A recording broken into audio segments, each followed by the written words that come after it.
Hello guys, तो आज हम लोग आप लोगों के लिए जनरल टेस्ट का फर्स्ट लेक्चर लेकर आ गए हैं। जैसे कि हम लोगों ने टीचिंग एप्टीट्यूड 3 वीडियोस में पूरी तरीके से अच्छे तरीके से कवर किया है, वैसे ही हम लोग आज से स्टार्ट करने वाले हैं हमारे जीटी की प्रिपरेशन। ये प्रिपरेशन भी आप लोगों की बहुत ही धांसू होने वाली है। जैसे जनरल टेस्ट को फटाफट और सॉरी जैसे हम लोगों ने टीचिंग एप्टीट्यूड को फटाफट से खत्म किया, वैसे ही हम लोग आज जनरल टेस्ट को भी फटाफट से खत्म करने वाले हैं।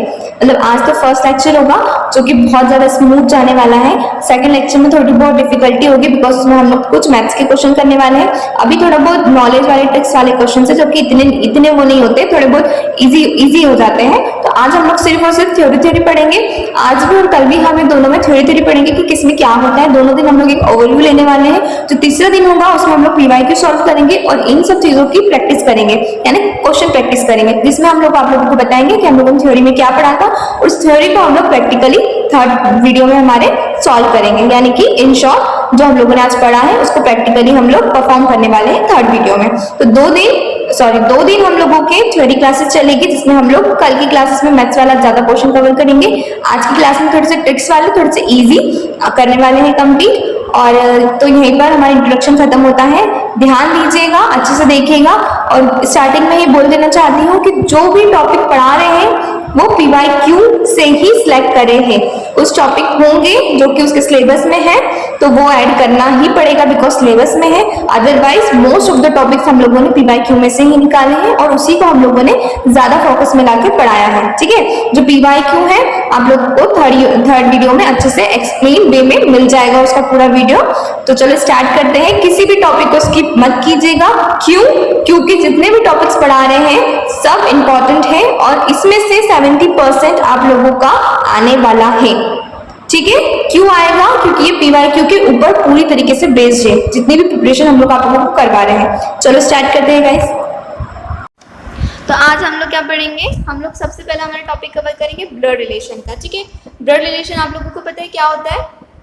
नहीं पता है तो चलो मैं बताती हूँ आप लोगों को कि ब्लड रिलेशन क्या होता है। एक ऐसा रिलेशन होता है जो कि बाय बर्थ होता है या फिर बाय मैरिज होता है, उससे बोलते हैं हम लोग ब्लड रिलेशन। ठीक है, ब्लड रिलेशन में हम लोगों को कौन कौन से टॉपिक कवर करना है, मतलब क्या क्या कवर करना है, इसमें भी आप लोगों का जो क्वेश्चन होते हैं वो किस किस चीज़ों पर बेस्ड होता है वो बताती हूँ। सबसे पहले तो जो आपका क्वेश्चन होता है वो सबसे पहले होता है कन्वर्सेशन बेस्ड होता है, बेस्ड इन पजल्स, सिंबल के ऊपर बेस्ड होता है, केसलेट्स के ऊपर बेस्ड होता है। ठीक है, केस से रिलेटेड चीज़ें। ठीक है, सिंबल के ऊपर, सिंबल तो पता ही है आप लोगों को, पजल्स, कन्वर्सेशन, इन सब के ऊपर आप लोगों का जो ब्लड रिलेशन का क्वेश्चन है वो बेस्ड होता है। इसके बाद हम लोग देखते हैं कि क्या है। ठीक है, इसके बाद आप लोगों का आएगा जनरेशन। इस चीज़ को आप लोगों को समझना पड़ेगा, वो इम्पॉर्टेंट है बिकॉज इसके बिना आप लोग नहीं कर पाओगे।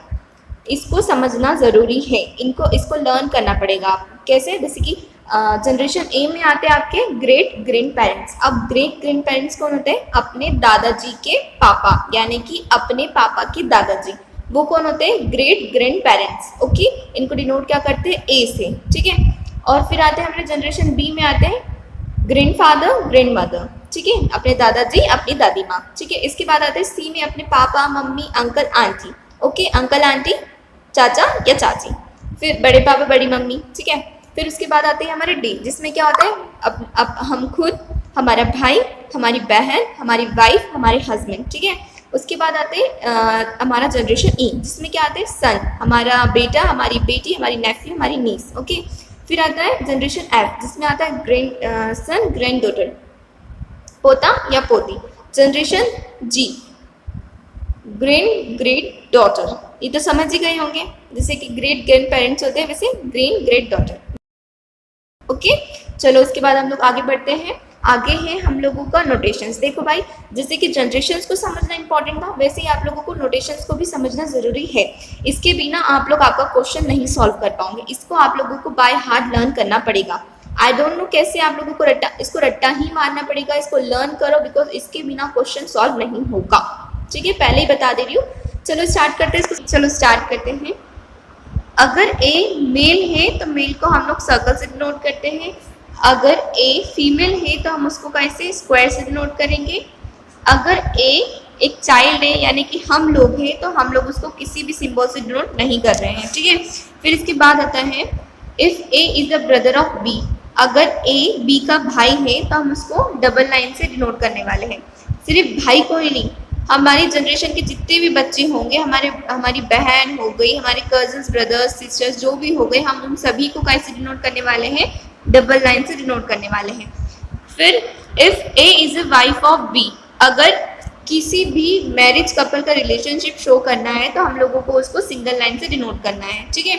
फिर उसके बाद if C is a father of D, अगर सी पापा है डी के तो उसको हम लोग कैसे डिनोट करने वाले। एक चीज़ याद रखिएगा, जनरेशन गैप जब भी आती है हम लोग उसको किस चीज़ से शो करते हैं, वर्टिकल लाइन से शो करते हैं। पापा हम लोग आएंगे, हमारे ऊपर हमारे पापा आएंगे और उनसे ऊपर उनके पापा यानी हमारे दादाजी आएंगे, तो हम लोग है तो डी, ठीक है। डी के कौन पापा है, सी, मेल है तो सिंबल, डी के लिए सिंबल क्यों नहीं यूज किया है, क्यों, क्योंकि हम लोगों के लिए हमारे लिए कोई भी सिंबल नहीं होता है, जस्ट थर्ड वाले पॉइंट में गिवन है, ठीक है। लास्ट वाला कौन सा है, if C is the grandfather of D, अगर सी जो है वो ग्रैंडफादर है डी के तो इसको कैसे रिप्रेजेंट करेंगे। ग्रैंडफादर यानी कि 2 जनरेशन का गैप आ रहा है, यानी कि 2 वर्टिकल लाइन हमको यूज करनी है। हमारे इधर से गिनेंगे तो 2 वर्टिकल लाइन, अगर पापा के साइड से गिनेंगे तो 1 वर्टिकल लाइन, ठीक है, क्योंकि वो तो उनके जस्ट ऊपर आएंगे, क्योंकि वो उनके पापा हैं, हमारे तो दादाजी हैं, ठीक है।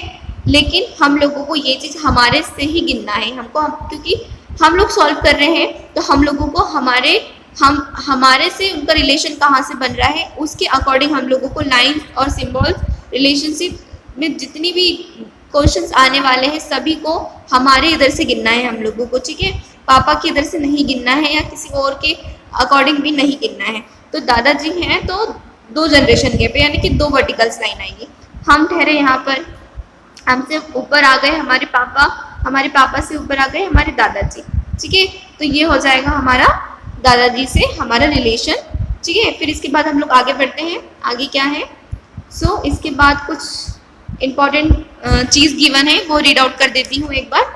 Gender of the person can not be assume based on name, हम लोग किसी भी पर्सन का जो जेंडर है हम लोग उसे नाम के साथ मतलब किसी नाम से हम किसी भी इंसान का जेंडर नहीं सोच सकते कि वो मेल होगा या फीमेल होगी। सपोज एग्जांपल सोनू एक ऐसा नाम है, मोस्ट ऑफ द टाइम वो लड़के का भी हो सकता है और मोस्ट ऑफ द टाइम वो लड़कियों का भी हो सकता है। तो जब तक क्वेश्चन में गिवन नहीं है कि वो मेल है कि फीमेल है, हम नाम से जेंडर को डिटरमाइन नहीं करेंगे, ठीक है।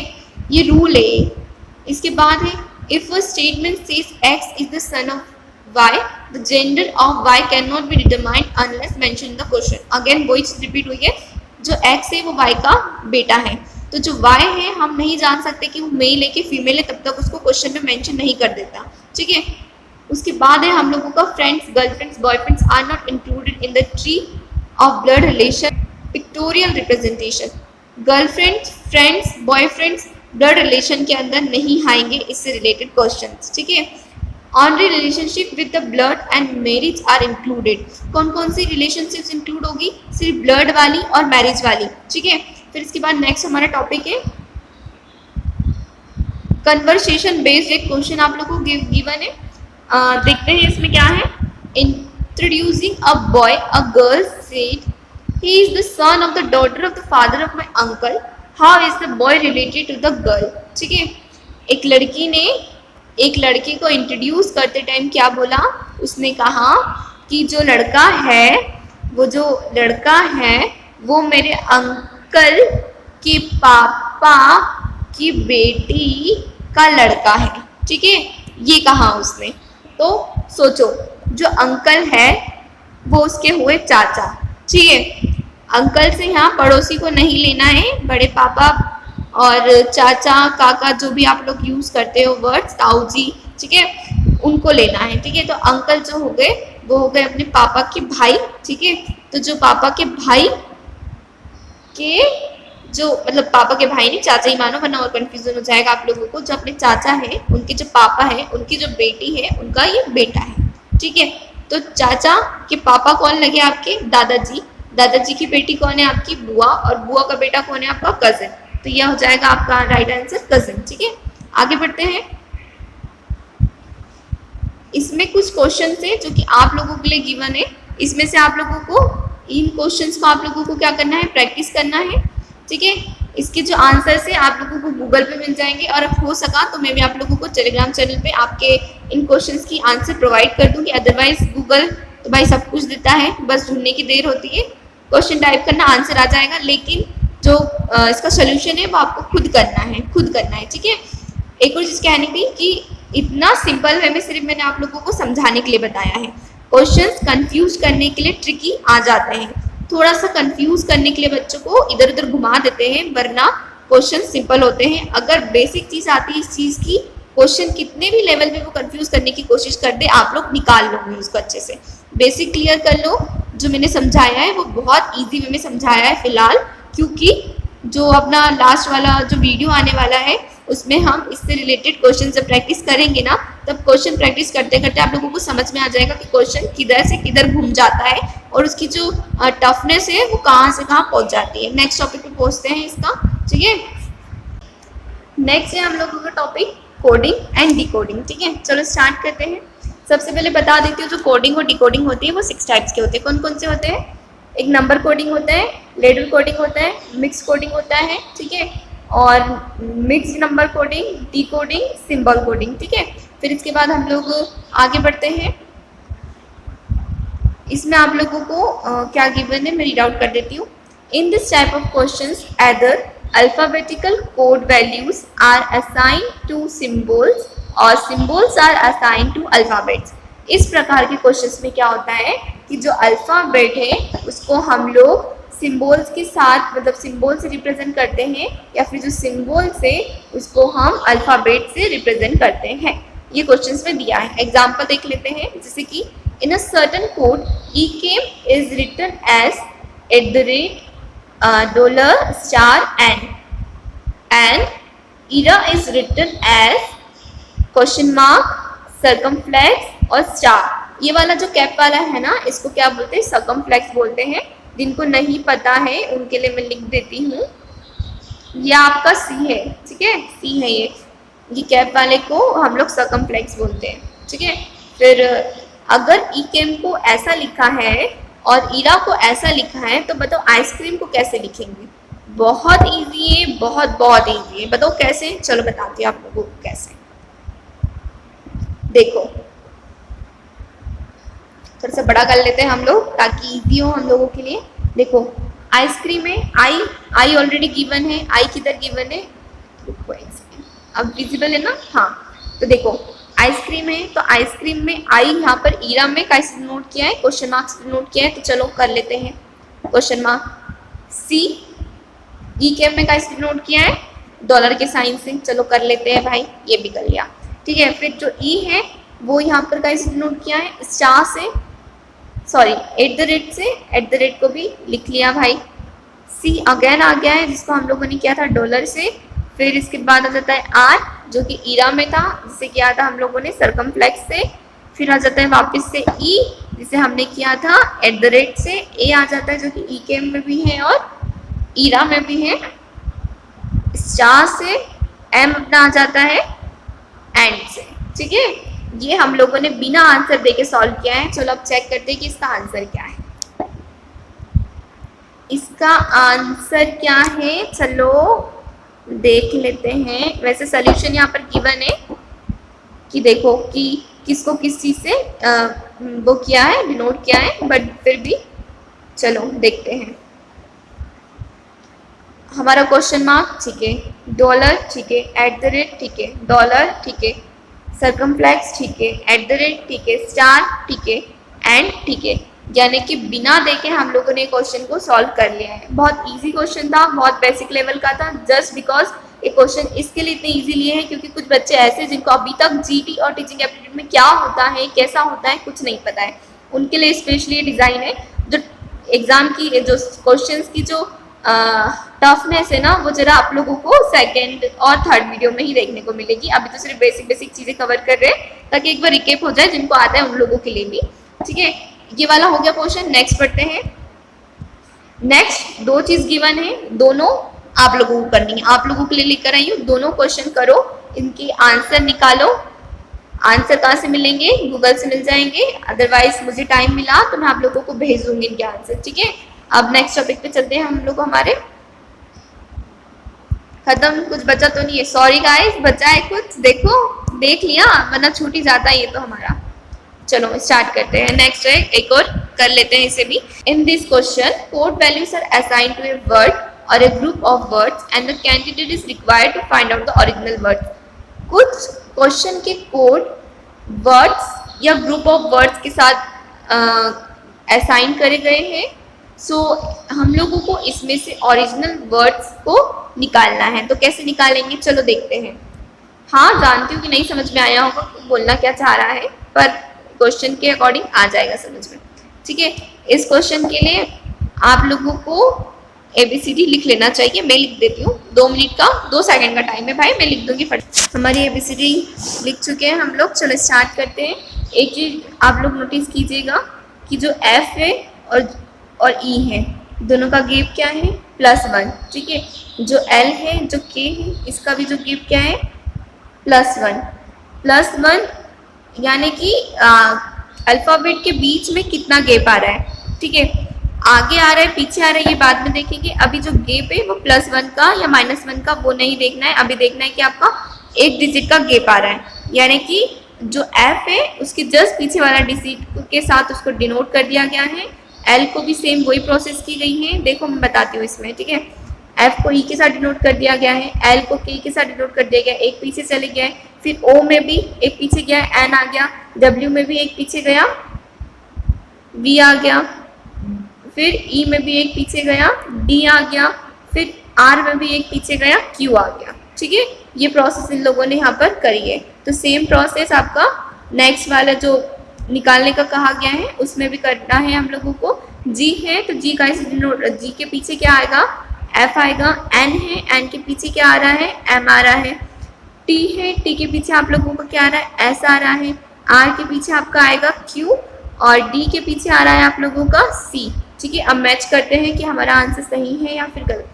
आंसर तो गिवन नहीं है, बट आई एम श्योर अगर आप लोग निकालते हो गूगल से तो इसका जो आंसर है वो यही निकल के आने वाला है, क्योंकि यही ट्रिक, यही मेथड इन्होंने कोड करने में की थी। तो हम लोगों ने इसे, इनका जो क्वेश्चन था उससे पहले तो हम लोगों ने डिकोड किया, फाइंड किया कि भाई क्या दिक्कत आ रही थी। उसके बाद हम लोगों ने किस वे में उन लोगों ने फ्लावर को असाइन किया है कि किस वर्ड फ्लावर को, किस F को किस चीज़ में उन लोगों ने लिखा है, क्या डिफरेंस आया है उनके बीच में।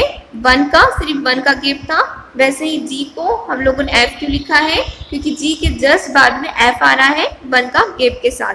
ठीक है, तो चलो नेक्स्ट टॉपिक पे बढ़ जाते हैं। हम लोगों का नेक्स्ट टॉपिक क्या है, अब भाई पढ़ना है हम लोगों को हमारी एज प्रॉब्लम। सबसे पहले तो कलर थोड़ा चेंज कर लें। ठीक है, अब थोड़ी सी थ्योरी है, देख लेते थ्योरी में क्या लिखा है। In dealing with age problems it is important to keep in mind that the ages of the different people change at the same rate. For example, after 2 years, all the people in the given problem are 2 years older than they were 2 years ago. 4 years ago, all the people in the problems were 4. Okay, देखो इसमें कुछ नहीं given है, मैं simple language में बता देती हूँ कि इसमें क्या है। इसमें ये लिखा है कि आपको अपने माइंड में ये चीज़ फिक्स कर लेनी है कि अब अगर 2 डिफरेंट एज के पीपल, ठीक है, 2 डिफरेंट एज के पीपल, सपोज कर लो एक हो गया 16 साल, एक हो गया 18 साल, इन दोनों की एज 2 साल के बाद अलग अलग बढ़ेगी, बट कितने की बढ़ेगी, 2-2 साल की ही बढ़ेगी। जैसे कि 2 साल बाद इसकी हो जाएगी 18 और इसकी हो जाएगी 20।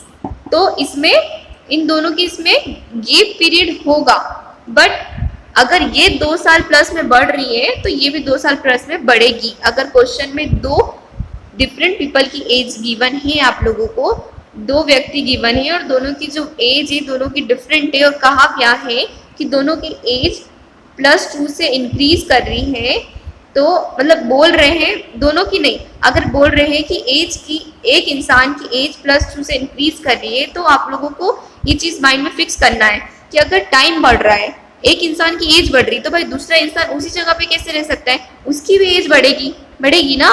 तो वही गिवन है आप लोगों को इस चीज़ में। तो चलो आगे देखते हैं। एक और चीज़ बोली गई है, also it is easier if one makes a table showing the representation of the correct age in the problem. ये और इसी तरीके से सॉल्व हो सकता है अगर आप लोग एक टेबल बनाकर जो एज का डाटा गिवन रहता है कि अभी ये इतने हैं, बाद में ये इतने हो जाएंगे, इसके अकॉर्डिंग मतलब ये सारी चीजें अगर आप ये टेबल में शो कर देते हो तो क्वेश्चन को सॉल्व करना थोड़ा और इजी हो जाता है। ठीक है, चलो आगे बढ़ते हैं। एक हम लोगों को प्रॉब्लम भी गिवन है, वो भी सॉल्व करेंगे हम लोग। If possible, represent the youngest present age by a single letter, then represent the other ages. This process is illustrated in the following example. अगर पॉसिबल है तो जो छोटा वाला व्यक्ति होगा प्रॉब्लम में, उसको आप लोगों को एक सिंगल लेटर से डिनोट करना पड़ेगा, मतलब करना चाहिए। जैसे कि सपोज किया एक्स वाई या कुछ भी वर्ड्स, कुछ भी अल्फाबेट आप लोग ले सकते हो उसे। एक क्वेश्चन में अगर छोटा व्यक्ति गिवन है तो उसको डिनोट, छोटा यानी कि एज में छोटा है, ठीक है, उसको डिनोट करने के लिए आप लोग सिंपल वर्ड्स का, सिंगल लेटर्स का यूज कर सकते हो, क्योंकि थोड़ा फिर बाद में इजी पड़ जाता है। ठीक है, क्वेश्चन को सॉल्व करना। एग्जाम्पल गिवन है, देखते हैं एग्जाम्पल क्या गिवन है। Alvin is not 20 years older than his son। जो एल्विन है, एल्विन फादर है किसके, मतलब उनका जो बेटा है उसकी जो एज है, और जो उसको हम लोग एक्स सपोज कर रहे हैं, और जो एल्विन है वो 21 साल बड़ा है उसके बेटे की एज से। Alvin is now 20 years older than his son। Present age के अकॉर्डिंग जो एल्विन है वो अपने बेटे की एज से 21 साल बड़ा है। तो सपोज कर लेते हैं एल्विन का जो बेटा है, जो सन है, वो मान के चल लो एक्स है। ठीक है, और जो आप लोगों का एल्विन है वो क्या है, वो आपके जो बेटे की, मतलब जो उसका बेटा है उसकी एज से 21 साल बड़ा है। ठीक है, तो बेटे की एक्स है, एज हम लोगों ने सपोज की है 21 साल यानी कि प्लस 21। दो इक्वेशन रेडी हो गई, सन की एक्स मान ली, एल्विन की एक्स प्लस 21 मान ली। ठीक है, इसके बाद आगे बढ़ते हैं। क्या गिवन है, तो हम लोगों को क्या बताना, in 8 years he will be twice as old as his son's age। जो उसके बेटे की जो एज है उससे वो 2 गुना और ज्यादा हो जाएगा 8 साल के बाद। तो अभी फिलहाल में बतानी है कि उसकी प्रेजेंट एज, ठीक है, मतलब क्या है, सॉरी कैसी है, क्या होता है, क्या है। चलो बढ़ते हैं आगे। सोल्यूशन है, यहां से देखो, यहां से बताते हैं सोल्यूशन आपको। पहले तो सन की एज क्या, एक्स मान ली, और जो पापा की एज है एक्स प्लस 21। क्वेश्चन में गिवन है जो पापा की एज है वो बेटे की एज से 21 साल प्लस है। ठीक है, फिर 8 साल के बाद क्या हो जाएगी, 8 साल के बाद जो x प्लस 8 क्यों हुआ, क्योंकि जो बेटा है वो भी तो 8 साल बढ़ेगा ना भाई, 8 साल के बाद की बात है। तो जो x था उसकी एज, प्रेजेंट एज, तो 8 प्लस कर दी गई। ठीक है, और जो पापा की एज थी वो क्या थी, वो थी x प्लस 21। तो x प्लस 21 प्लस 8 प्लस क्यों किया, क्योंकि 8 साल के बाद की, तो क्या हो जाएगी आपकी इक्वेशन, आपकी इक्वेशन हो जाएगी x प्लस 29। ठीक है, चलो आगे और सॉल्व करते हैं। चलो आगे देखते हैं इसका सोल्यूशन क्या गिवन है। देखो यहाँ पर टेबल के फॉर्म में कितनी इजी वे में आप लोगों को समझा दिया गया है। जो सन की एज है वो x है, और जो पापा की एज थी प्रेजेंट टाइम में वो ये थी। 8 साल के बाद सन की हो जाएगी और पापा की हो जाएगी। ठीक है, फिर इसके बाद इन लोगों ने कुछ नहीं किया है, इन लोगों ने मैंने आप लोगों को पहले बता दिया था, ये वाली जो थी 8 साल के बाद की थी, और ये वाली जो थी सन की थी। ये वाली इक्वेशन को आप बना लोगे इसकी मदद से, बहुत इजी बेसिक मैथ्स है, इसको तो बताने की जरूरत भी नहीं है, इतना बेसिक मैथ्स तो आप लोगों को आना चाहिए भाई। ठीक है, फिर इसके बाद इन लोगों ने दोनों को इक्वेट कर लिया है। उसके बाद में क्या किया है, बस ये वाली जो आप लोगों की इक्वेशन है, ये जो गिवन है, इसको इन लोगों ने सॉल्व कर लिया है। चलो ये सॉल्व करके बता देती हूँ कैसे आएगा। क्या किया है, पहले तो जो ये 2 है इसको मल्टीप्लाई किया, 2x आ गया, इसको यहाँ से किया 16 आ गया। ठीक है, इसके बाद ये वाली जो है इसमें जो x है उसको इन लोगों ने सॉल्व कर लिया, x की वैल्यू निकाल ली। यहाँ से x की वैल्यू निकालते तो आती ही होगी, बचपन से आप लोग मैथ्स में पढ़ रहे हो कि x की वैल्यू कैसे निकालते हैं। तो इस वे में आप लोगों ने x की वैल्यू कितनी निकाली है, 13 निकाली है। ठीक है, फिर इसके बाद में क्या आ जाता है आप लोगों का,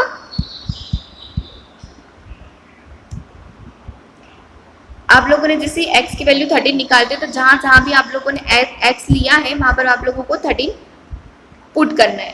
बेसिक मैथ से भाई, बिल्कुल मतलब क्या बताऊं मैं आपको, ये तो बच्चों वाला लेवल का है, कुछ नहीं करना है, बस इक्वेशन, एक बार इक्वेशन बना लो, उसके बाद तो किसी भी प्रकार से आप लोगों का क्वेश्चन हो जाएगा, डरने की बात नहीं है, ठीक है। जहां जहां आप लोगों का x था वहां पर आप लोगों को क्या रखना है, 13 रखना है। तो जैसे आप लोग जहां जहां x था वहां 13 रखोगे तो आप लोगों का आंसर आ जाएगा, ठीक है। यहाँ पर आप लोगों की निकल जाएगी जो पापा की एज है वो 2 है, तो क्या आएगी 42 आ जाएगी उनके पापा की एज, ठीक है। ये भी आपका क्वेश्चन हो गया सॉल्व। चलो आगे बढ़ते हैं नेक्स्ट। एक और एग्जाम्पल गिवन है, ये वाला एग्जाम्पल और ये वाला एग्जाम्पल, ये दोनों आप लोगों को सॉल्व करना है और इसके आंसर गूगल से निकालो कि सही किया है कि नहीं किया है। देखो एक बार इक्वेशन बना लो, जैसे आप लोग इक्वेशन बना लेते हो ना, उसके बाद तो क्वेश्चन सॉल्व करना बहुत इजी हो जाता है।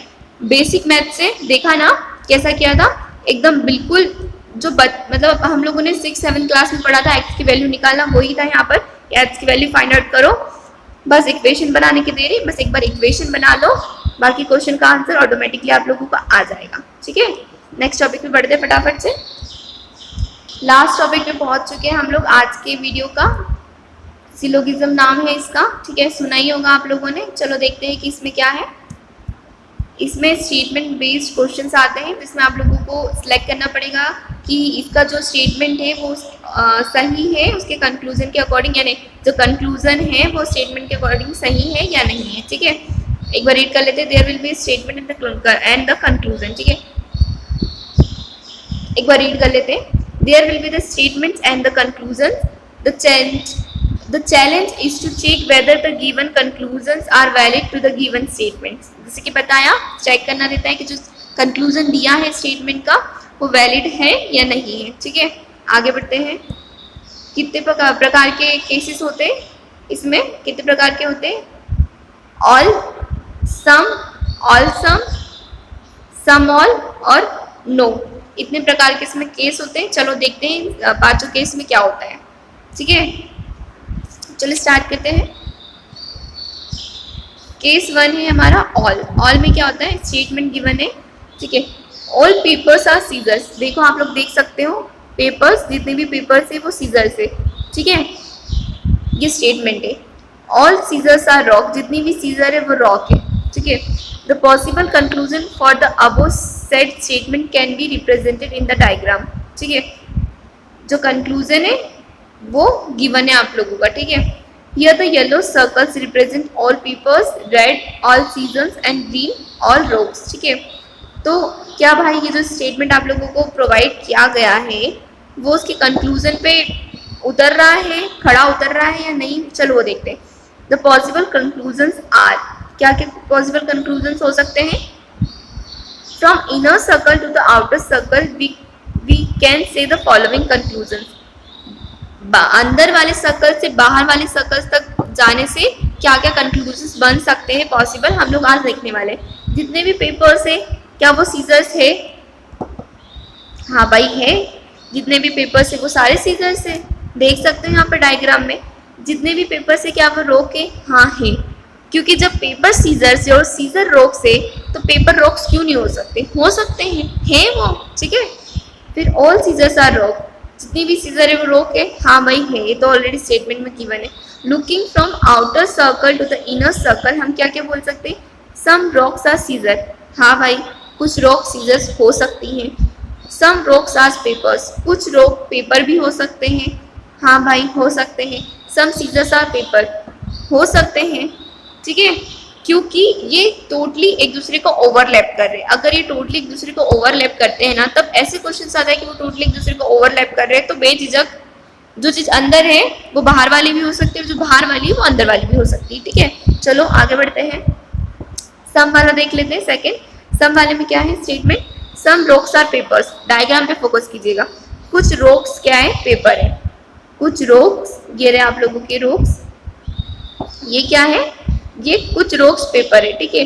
सम पेपर्स आर सीजर्स, कुछ पेपर्स सीजर्स है, ठीक है। Possible conclusion can be pictorised in 2 possible ways, इसकी जो कंक्लूजन है 2 वे में हो सकते हैं। क्या 2 वे है इनका? पहला तो ये है, दूसरा क्या है? ये है। भाई सिंपली शो हो रहा है जब वो बोल रहा है कि कुछ रोक्स पेपर हो सकते हैं, तो ये कुछ रोक सीजर में क्यों आ रहा है?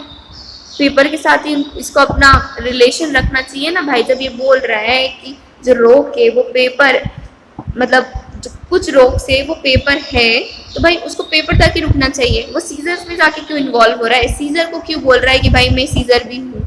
नहीं हो सकता है ऐसा, क्योंकि स्टेटमेंट में गिवन ही नहीं है। ठीक है, तो वो तो पहले स्टेटमेंट से प्रूफ हो गया कि ये गलत है, बट फिर भी सेकंड देखते हैं। सम पेपर्स आर सीजर्स, कुछ पेपर्स ही सीजर्स है, यहाँ पर तो क्लियरली मेंशन है। लेकिन यहाँ पर देखो, जो पेपर है वो रॉक भी हो रहे हैं। ठीक है, तो ये जो स्टेटमेंट है आप लोगों का गलत हो जाता है यहीं पर। चलो आगे पढ़ते हैं। As far as there is no statement like no rocks are scissors, the second diagram is also a possibility. अगर ये स्टेटमेंट नहीं होता कि जो रॉक्स है वो सीजर नहीं है, नो रॉक्स आर सीजर्स, कोई भी रॉक सीजर नहीं है, अगर ये स्टेटमेंट नहीं होता तो पॉसिबिलिटी होती कि जो आपका जो सेकंड वाला डायग्राम है वो भी सही हो सकता था। ठीक है, खैर ऐसा नहीं है। आगे बढ़ते हैं। थर्ड वाला, all some statements all rocks are paper, जितने भी रॉक्स है वो पेपर है। हाँ है, शो कर रहा है। सम पेपर आर लिजार्ड, कुछ जो पेपर है वो लिजार्ड है। हाँ भाई ये है, लेकिन यहाँ तो भाई गलत हो ही गया है, क्योंकि जो लिजार्ड है वो पेपर भी हो रहा है, रॉक्स भी हो रहा है। कैसे भाई? इसको तो देख के ही पता चल रहा है। चलो आगे बढ़ते हैं बिना टाइम वेस्ट किए। चलो फोर्थ वाला केस है हमारा, क्या है? समोल वाला स्टेटमेंट क्या है? कुछ लिजार्ड स्पोक है और सारे स्पोक्स पेपर से। ठीक है, तो देख लेते हैं यहाँ पर डायग्राम। कुछ लिजार्ड पेपर स्पोक है और जितने भी स्पोक है सारे पेपर है। हाँ भाई क्लियरली मेंशन है, देख लो डायग्राम में एकदम क्लियरली शो कर दिया गया है। फिर भी नीचे वाली लाइन पढ़ देती हूँ। From the diagram it can be also concluded as some lizards are paper, ऐसा भी बोल सकते हैं कि कुछ लिजार्ड्स पेपर भी है, क्योंकि वो जो पेपर है वो ओवरलैप कर रहा है। पेपर का कुछ पोर्शन है वो ओवरलैप क्या कर रहा है? लिजार्ड को ओवरलैप कर रहा है। ठीक है, चलो आगे बढ़ते हैं। ये वाला भी हमारा कंप्लीट हो गया है। नो वाला लास्ट, आज के दिन का लास्ट टॉपिक है भाई, मतलब लास्ट केस है। लास्ट केस क्या है? स्टेटमेंट क्या है? नो पेपर से सीजर, जब इनके बीच में कुछ टच ही नहीं हो रहा है, कुछ रिलेशन ही नहीं है, तो पेपर सीजर कैसे हो सकता है? और ना ही सीजर पेपर हो सकता है। ठीक है, यहीं आपके सिलोगिज्म के भी क्वेश्चंस खत्म हो जाते हैं। ये बेसिक था, थ्योरी क्लास थी। क्वेश्चन प्रैक्टिस होगी तब आप इसकी हार्डनेस, इसका टफनेस, बेसिक क्लास थी, थ्योरी क्लास थी, इसके लिए थोड़ा सा आज का जो क्लास थी वो थोड़ी सी लाइट थी। अब जो हम लोग क्वेश्चन प्रैक्टिस करवाने वाले हैं तब आप लोगों को पता चल जाएगा कि कितने कन्फ्यूजेबल क्वेश्चंस बनते हैं। थैंक यू लास्ट तक बने रहने के लिए, और थैंक यू लास्ट तक बने रहने के लिए। कोई डाउट आता है तो कमेंट सेक्शन में पूछिए। ठीक है, मुझे जैसे टाइम मिलेगा मैं आप लोगों का डाउट का सल्यूशन प्रोवाइड कर दूंगी। चलो मिलते हैं नेक्स्ट क्लास में। Bye bye guys, thank you, Tata.